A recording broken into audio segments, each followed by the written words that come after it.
ፍቅረኛ ያላቸው የቫላንታይን ዴይ ያከብራሉ። ፍቅረኛ የሌላቸው ደግሞ ፍትህ ይጠይቃሉ። ፍትህ ለላጤዎች፣ እኛም ከላጤዎች ነንና ፍትህ እንጠይቃለን። ፍትህ ጠይቀናል። ብዙዎቻችን መንግስት ሊሰማን አልቻለም። ውድ ቤተሰቦቼ በላይክ በሼር ግቡ። ዛሬም እንደተለመደው በሀይሚና በብሩኬ አንዳንድ ነገር መጥቻለሁ። ያው ሁሌም እነሱን በአንድ አይን እያየውኝ አንድ ቀን ይሄ ቀን ይናፍቀኝ ነበረ። ያው ይመጣሉን ብዬ ተስፋ አደርግ ነበር ማለት ነው። ዛሬ ደግሞ ደስ በሚል ነገር መጥተዋል። ሰላም አለይኩም ወረህመቱላሂ ወበረካቱ። ውድና የተከበራችሁ የተወደዳችሁ ውድ የቻናሌ ቤተሰቦች እንዴት አመሻችሁ? እንዴት ናችሁ? ደህና ናችሁ? ሰላም ናችሁ? እኔ ጋር ሁሉ ሰላም፣ ሁሉ መልካም ነው። እናንተ ጋርስ እንዴት ነው? የረመዳን ዝግጅት እንዴት ይዟችኋል? ደርሰው ከሚጾሙት ባሪያዎቹ ያድርገን እያልኩኝ እንግዲህ በላይ ግቡ እናንተም እኔም ደግሞ በዚሁ ጀምሬዋለሁ። ሰሞኑ ብዙ ላጤዎች እንግዲህ ይቅርታ ምንድነው ፍትህ እየጠየቁ ነው።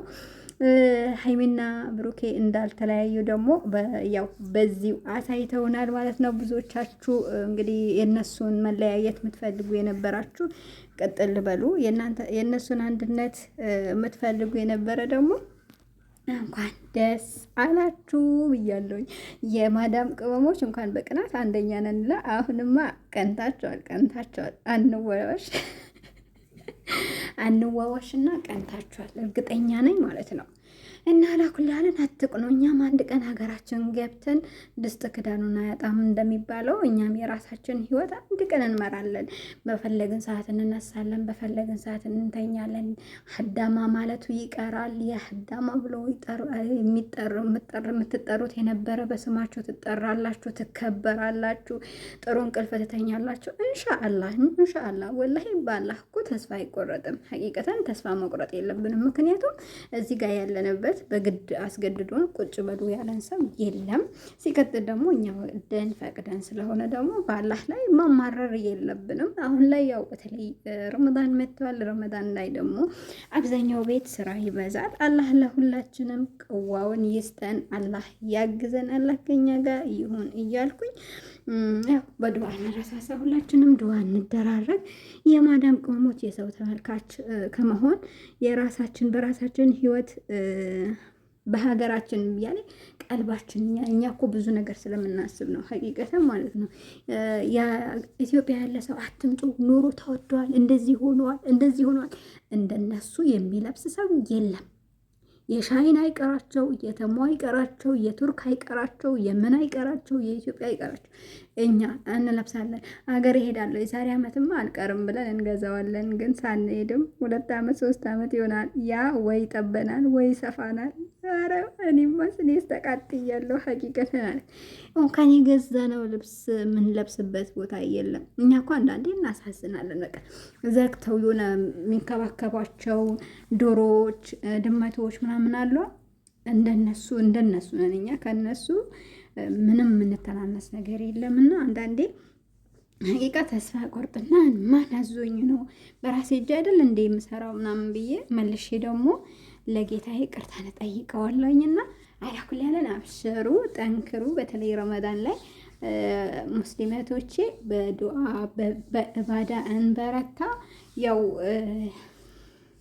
እኛ ቢሆን ቀልባችን ደርቋል። ቢሆንም አላህ ደግሞ አዛኝ ነው፣ ገፉር ነው። ይማረን፣ ይዘንልን። ሁላችንም ወደሱ ተመልሰን በአንዲት ወር ደግሞ እንጠቀምበት እላቸዋለሁኝ። የእኛም ቀን ይመጣል። እኛም በሀገራችንን ገብተን እንደ ሰውን በቃ የሆነ ለእንትን ሳይሆን የሆነ በድራማ ሳይሆን በእውነት የምናደርገው ቤታችንን እኛ ሀቂቀተን ለሰው ራሱ ኖረናል። ትዳር ውስጥ ምንገባ እኛ ምንም የሚያቅተን ነገር የለም። ምክንያቱም የሰውን ለራሳችን እየተናኖርን የሰውን ትዳር ደግሞ እያኖርን ነው እና እኛ በቃ ትዳር ውስጥ ካለው ሰው አንድ ላይ ብንቆጠር ምንም የምንተናነሰው ነገር የለም። ለነሱ ብለን የሆነ ነገር ሲያልቅ እንጨነቃለን፣ ለልጆቻቸው እንጨነቃለን እና ለብዙ ነገሮች እንጨነቃለን እና አላህ በቤታችን እንደገና ደግሞ ባለን ተብቃክተን የምንኖር ያድርገን። የኢትዮጵያ ሕዝብ እየበላ እየጠጣ አይደል እየኖረ አይደል እንዴ? እስቲ በረሃብ የሞተን አምጡልን። በረሃብ የሞተ የለም ሀቂቃ ማለት ነው። እኛ የኔ ይዘን ስለለመድን አገር ገብቼ እንደዚህ ይለን ነው።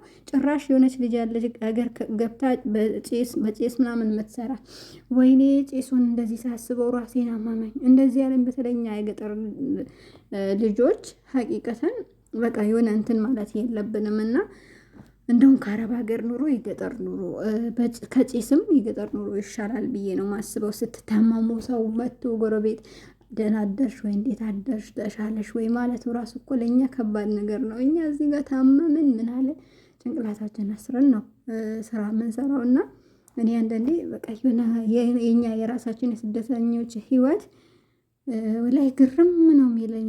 ግን ይሄን ሁሉ ችሎታን ማን ነው የሰጠን የሚለውን ነገር ደግሞ ራሳችን ዞር ብለን ኢትዮጵያ እያለን ተሰርቶ እንኳን ለመብላት አቅርቦ ለመብላት ራሱ ብዙዎቻችን ይከብደን ነበርና ዛሬ ላይ ግን ስንት 9 10 ቤተሰብ እናስተዳድራለን። እኛ የአረብ ሀገር ሴቶች በነገራችን ላይ ስደተኞች በአጠቃላይ ጀግና ነን፣ የጀግናም ጀግና ነን እና አላህ ባለንበት ይጠብቀን፣ ሀገራችን በሰላም ይመልሰን እያልኩኝ በዚሁ ልሰናበታችሁ። ብዙ አወራኝ ደክሞኛል። ያው ታውቃላችሁ ረመዳን ሲደርስ ያለው ድባብ ሁላችንም እናውቃለን። ለማንኛውም ላይክ ሰብስክራይብ አድርጉኝና ያኔም ደግሞ ከፈመስኩኝ እጠብቃለሁ። ሀገሬን እገባለሁ። ሀቂቃ ላይክ አድርጉኝ፣ ሰብስክራይብ አድርጉኝ።